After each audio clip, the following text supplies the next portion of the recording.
Hello, happy 5th of September. For those of you that are watching the recording, happy whatever day it is that you're watching the recording of this. Today's video is day 4 of the hashtag 30 days 30 tips challenge, and today I'm just going to give you a quick couple of tips about live streaming. Now, what I'm really excited about this challenge so far is to see how many people who have never live streamed before, who are doing this challenge and live streaming for the first time. It's amazing. It's really good to see. Credit and hats off to you people. It's really brave. Doing the first few is really nerve-wracking. I don't know why we're so afraid of it, of going live.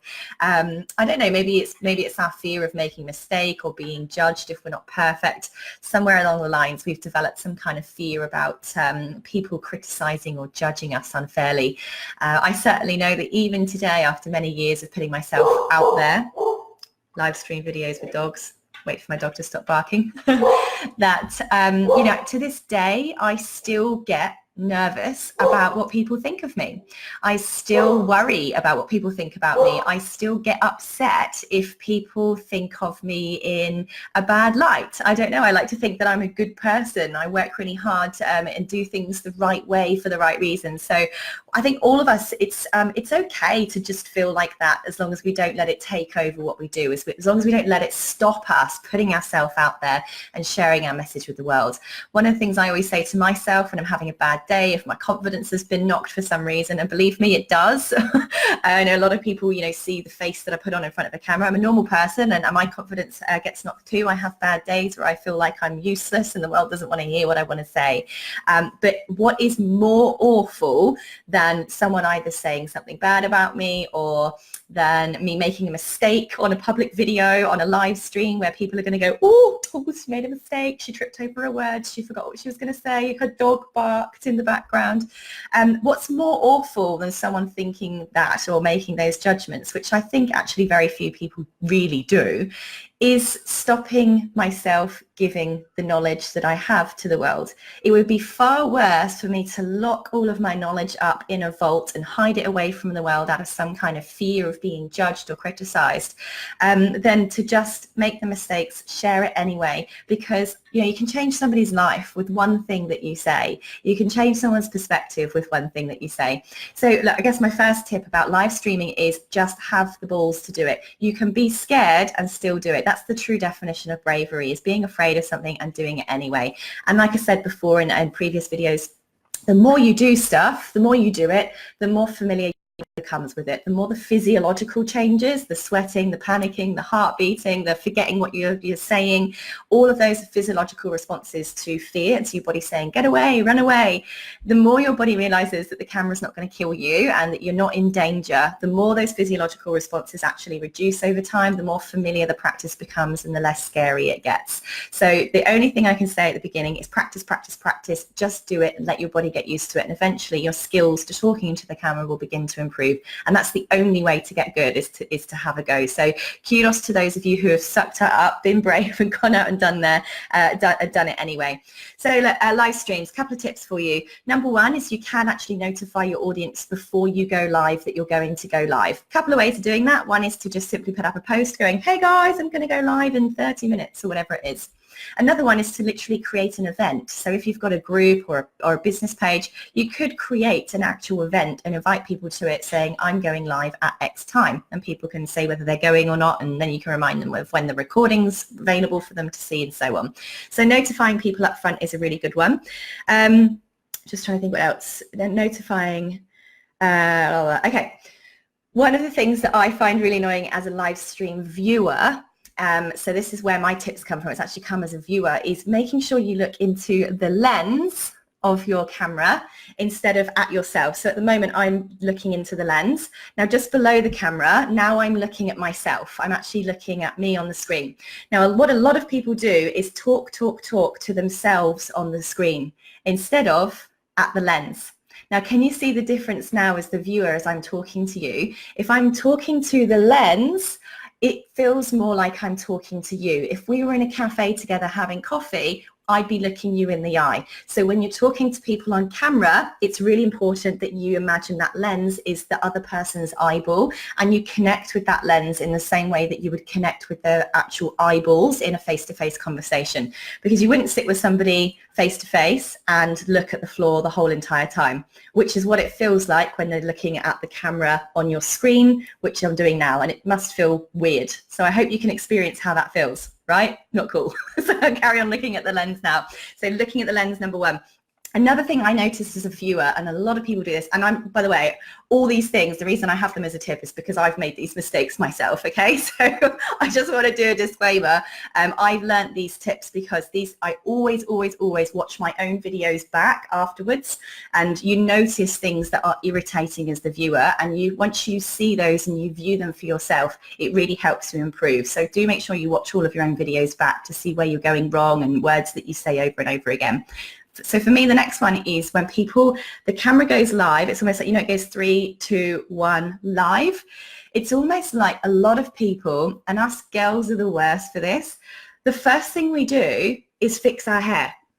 I don't know why we do that, but we all do it, and it really annoys me. I do it myself, and it really annoys me when I watch other people do it. It's like, well, fix your hair before the thing goes live, Sarah. Yeah, so I see them go live and they look at themselves. Sorry, they're looking at themselves, not in the lens.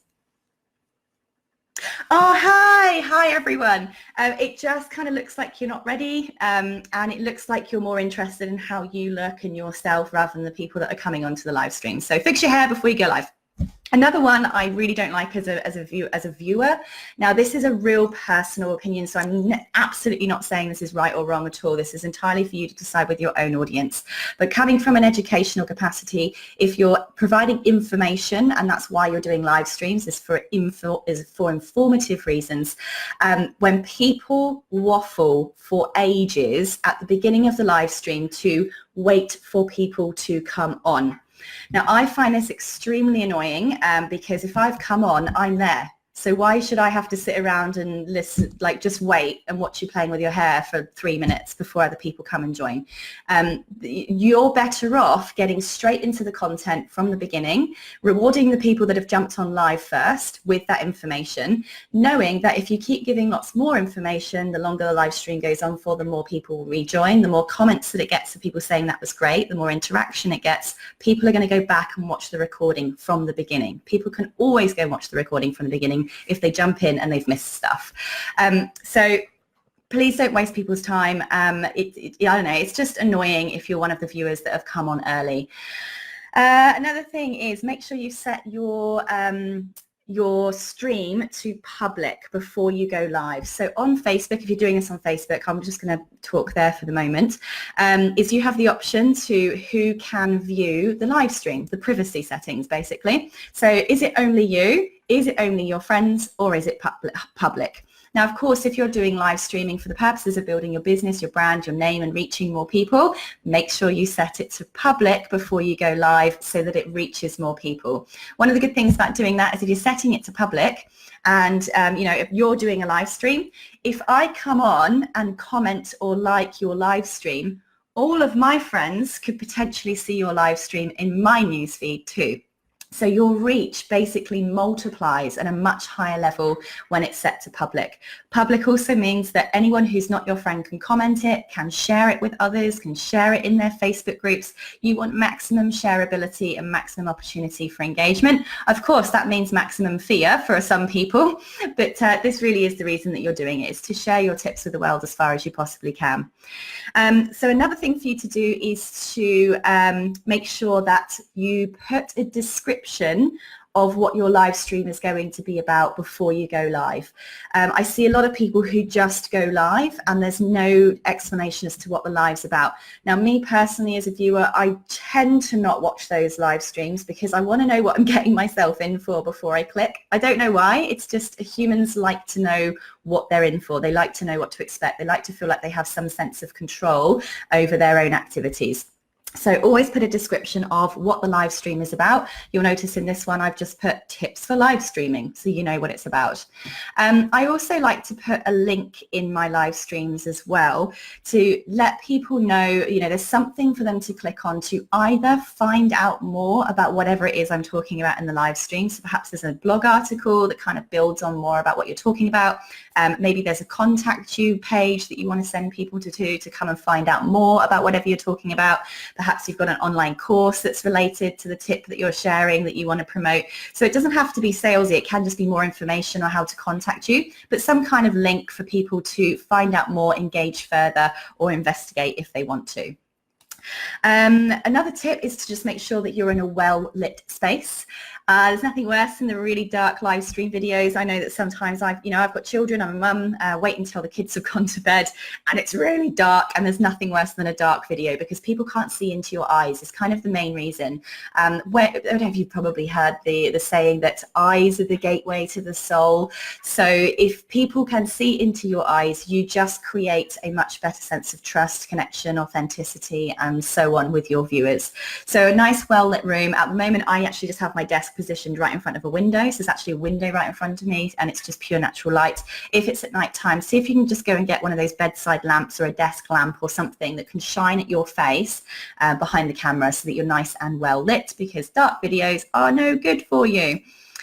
Another one, and again, this is a personal thing that I've seen from lots of live streams that I watch, is when people do live streams from their phone and they like walk around and spin around while they're talking on the live stream. I don't know about you guys, but it personally makes me really seasick.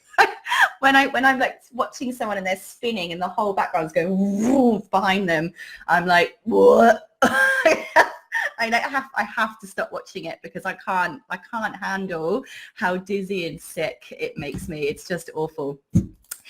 So another one, you want as much interaction and engagement as you possibly can. Now I haven't done this so far in this particular video because I'm going to be saving this particular video, this live stream, as a recording. Now if this wasn't going to be saved as a recording, here's one of the things that I would be doing that I encourage you to do, and that's to say hello to your viewers as they come onto the screen. So I can see here I've got hi Sarah, hi Moritz, hi Curtis. Say hello to them and maybe even reply. So Curtis says that was a great lighting tip. Thank you, Curtis. I'm glad you found it helpful. So just a bit of interaction there if you wanted to have a chat with people and get people to continue to stay on the live. Like for instance, like if I wanted to make this live stream a bit more interactive, I could now say, oh, hey Curtis, I see you still there. What have you been using for lighting so far? Or hey Moritz, whereabouts in the world are you today? Because I know that you're often traveling around the world doing your yoga courses and trainings. I'd love to know where you're at right now. And of course I've got Sarah. So Sarah, I know that you're flying to Perth to actually spend this weekend with me to film your online courses. So I can't wait to see you. So you can see there, you can kind of get people to talk and comment and act back. And that helps your interactions. It makes your live stream kind of spread a bit further and stay up in people's news feeds for longer. After the live stream, this is another tip, and I think this is probably the last one I can think of.